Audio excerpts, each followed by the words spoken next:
As the world woke up to these pictures of what local medical teams call victims of a Syrian regime chemical attack, international condemnation came in thick and fast.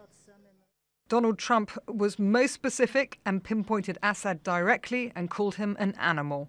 He went on to warn there will be a big price to pay and demanded the areas opened up for medical help and more evacuations. Critics argue there needs to be more done this time.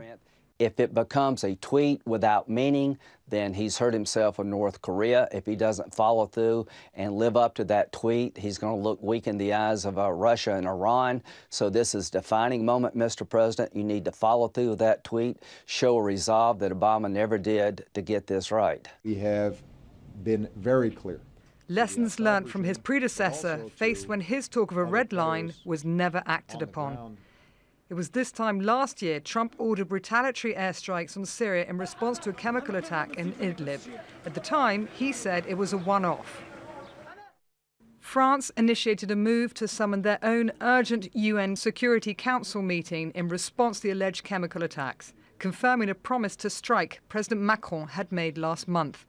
8 others of the Council's 15 members agreed to be at the Monday's meeting. Calls echoed by the European Union, who released a statement voicing their mobilization to fight the use of chemical weapons and make sure those responsible are held to account.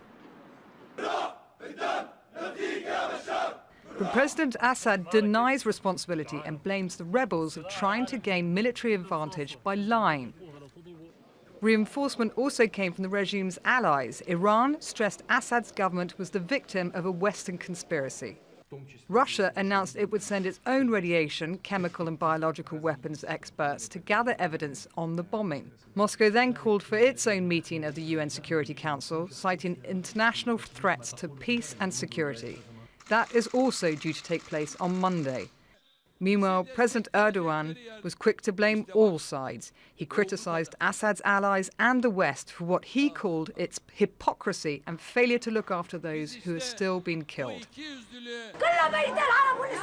But as this international recriminations, blame and threats are bounced around, these people continue to suffer. Hoexter, Al Jazeera.